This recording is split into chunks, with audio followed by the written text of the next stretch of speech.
여러분 안녕하세요. 찐한 자기계발러들의 놀이터 닥치고 독서 TV에 오신 것을 환영합니다. 우리의 영원한 숙적, 엄마 친구 아들에 관한 이야기를 오늘 한번 해보고자 합니다.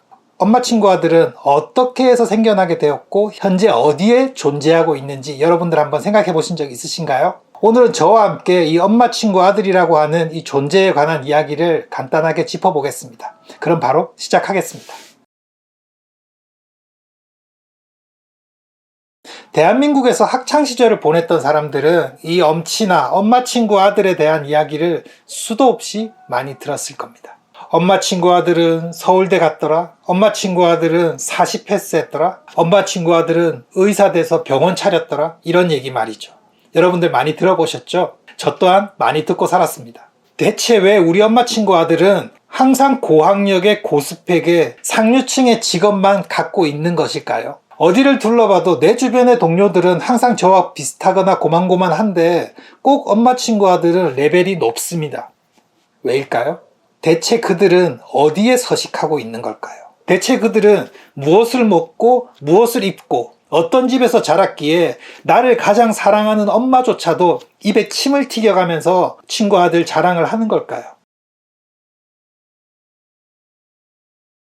저는 그렇게 생각합니다.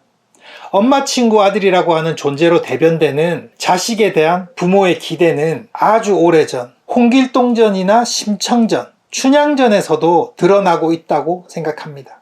아주 오래전부터 전통적으로 내려오는 우리나라 부모의 자식에 대한 기대의 결과물의 메타포인 것이죠. 예를 들어서 홍길동전에서 길동은 양반의 아들이지만 엄마가 천출이기 때문에 관직에 나갈 수가 없죠. 그의 아버지 역시 명석한 길동이를 좋아하지만 서자라고 하는 사회적 제약 때문에 그 주변의 양반 적자들처럼 사회적으로 진출할 수 없는 그 제약을 미리 알고 그를 집 밖으로 내보내게 됩니다. 이 홍길동전에서 자세하게 등장하지는 않았지만 길동이 살고 있는 동네 양반집의 안주인들도 모두 길동을 무시했을 거고 근처의 양반댁 아들이 과거에 급제하는 것을 보면서 길동과 그의 부모들도 굉장히 시샘을 했을 겁니다. 심청전과 춘향전도 이 맥락에서 보면 마찬가지예요. 너무 억측일까요? 아무튼 다시 현대판 엄친아로 돌아가 볼게요. 저는 엄친아의 시작은 개천에서 용났다는 말에서 비롯된다고 생각합니다. 일제강점기와 전쟁을 겪으면서 세계에서 최빈국에 머물렀던 대한민국은 이 가난과 기아 속에서 사람이 곧 노동력이자 재산이라고 하는 생각이 쌓이고 쌓였습니다. 제 밥그릇은 타고난다를 말을 믿으며 과거에 우리 할아버지 할머니들은 자식들을 굉장히 많이 낳았죠. 많이 낳으면 9, 10, 적어도 4, 5은 기본으로 낳아서 자식을 키우고 노동력으로 활용을 했습니다. 당시 우리나라는 농업국가였기 때문에 노동력이 곧 부의 원천이었습니다. 또 여러 자식 중에 단 한 명이라도 잘 되기만 하면 다 함께 잘 살 수 있다는 믿음이 있었습니다. 자녀가 부모를 복양해야 한다는 그 효가 밑바탕에 깔려있는 그것이 바로 대한민국의 정서였습니다. 예전에 4, 5은 기본으로 낳던 대한민국이 산하 제한을 시작하면서 셋, 그리고 둘로 국가 정책으로 자식을 줄였습니다. 이런 정부의 인구 억제책과 더불어 우리나라는 농업국가에서 중공업으로 대한민국의 산업이 변화되기 시작했죠. 지금 60, 7, 80대인 사람들이 20, 30, 40대였던 70년대에서 80년대 그 시기에 우리나라는 아시아의 용으로 불리며 경제가 급속도로 발전하기 시작했습니다. 당시에 열심히 일하던 자신들조차 놀라울 정도로 삶의 질이 급격하게 개선되던 시기가 바로 그때죠. 이렇듯 끼니를 걱정하던 때에서 의식주가 안정이 되자 그들은 자식들에게 자신이 겪었던 가난의 그 큰 고통을 대물림하지 않겠다는 결심을 하게 되죠. 비록 나는 못 배워서 허드렛 일로 돈을 벌지만 내 자식은 양복을 입고 넥타이를 매고 펜을 굴려가면서 보란듯한 화이트 칼라로 일하기를 기대하게 된 것이죠. 그 결과 우리나라는 세계에서 따라오지 못할 정도로 높은 부모의 교육열을 갖게 되었습니다. 이 부모의 학업에 대한 열의는 지금까지도 전혀 사그라들지 않았죠. 맹모 삼천지교를 실천하듯 부모는 좋은 학교와 좋은 학원이 있는 곳으로 자녀들을 이사시키며 쌈짓돈을 들고 모이기 시작했습니다. 그러면서 자신의 주변에 있는 동료들의 자녀 혹은 내 자녀가 좋은 성적을 받고 좋은 대학을 가기 시작했죠. 여러분들 기억하시는 분이 있으실 텐데 시골에 가보면 커다란 플랜카드가 붙어서 서울대 합격이나 40패스 축하합니다라고 하는 이런 플랜카드가 붙은 것을 보신 적이 있을 겁니다. 개천에서 용이 났던 케이스죠. 동네에 있는 한 친구의 좋은 성적과 좋은 학력이 온 동네에 자랑이 되는 그런 시기였죠. 이렇게 개천에서 용이 한 마리 한 마리 태어나기 시작했습니다. 옆집 아들이 서울대를 가고 건너집 딸이 이대를 가고 옆 동네 이장 아들이 40패스를 해서 판검사가 되었습니다. 같은 또래의 자녀들을 둔 부모들은 점점 마음을 졸이기 시작했죠. 넘치는 부모의 기대와 그 기대에서 나오는 돈 냄새를 맡은 사업가들이 콜라보 되어서 좋은 학원, 비싼 학원, 고액가회가 성행하게 되었습니다.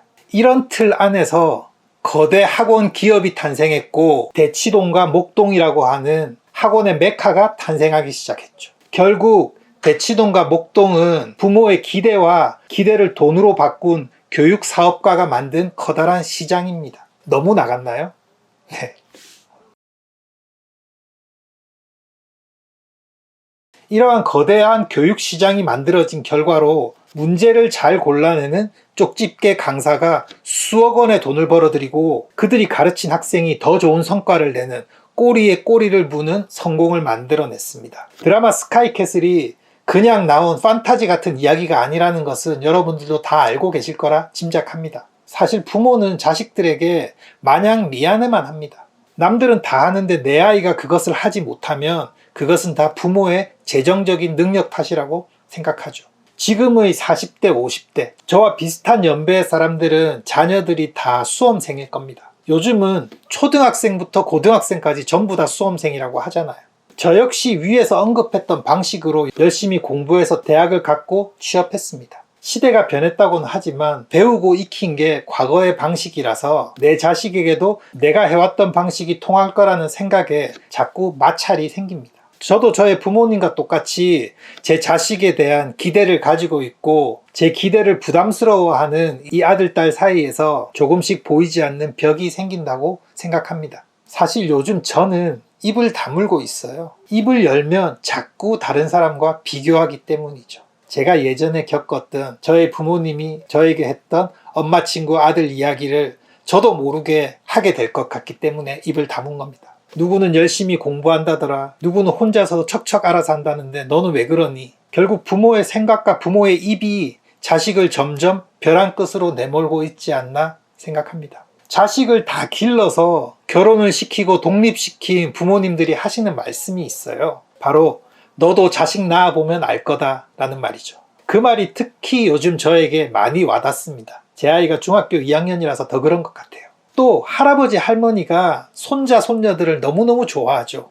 그 이유도 넉넉히 짐작할 수 있을 것 같습니다. 내 자식이면 집착을 하게 되지만 부모가 아니고 할아버지 할머니이기 때문에 부모보다는 한 발 뒤에 떨어져서 객관적으로 손자들을 바라볼 수 있게 되는 거죠.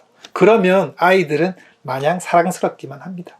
집착을 버리면 아이들의 모든 행동을 다 이해할 수 있다는 글을 어느 책에서 읽었던 기억이 납니다. 네, 오늘 영상은 여기까지입니다. 오늘은 엄마 친구 아들이라고 하는 상징적인 존재를 들어서 현재 우리나라의 교육과 부모와 자식 간의 소통의 문제를 약간 짚어봤는데요. 여러분들 어떻게 들으셨는지 궁금합니다. 저처럼 초등학교, 중학교, 그리고 고등학교 자녀를 키우시는 분이라면 조금은 더 이해가 되지 않을까 생각합니다. 부모의 기대감의 분출로 생성된 단어, 엄마 친구 아들은 영원히 더 높아지는 고학력과 고스펙의 지성인을 뜻하는 단어일 수밖에 없습니다. 왜냐하면 이것은 특정한 선이 있어서 그 선에 도달하면 되는 것이 아니라 상대적인 비유이기 때문에 선을 그으면 그거를 넘어서 또 다른 선이 계속 생길 수밖에 없는 비교의 영역이기 때문입니다. 다시 말해 허상이라는 얘기죠. 엄마 친구 아들이라는 이 단어는 부모가 자식에 대한 기대를 탁 하고 놓아버리지 않는 한 영원히 계속될 상징입니다. 네, 오늘 영상은 여기까지입니다. 오늘 내용이 마음에 드셨다면 구독, 좋아요, 그리고 알람 설정 부탁드릴게요. 다음 주에는 독서 관련 이야기로 찾아뵙겠습니다. 고맙습니다.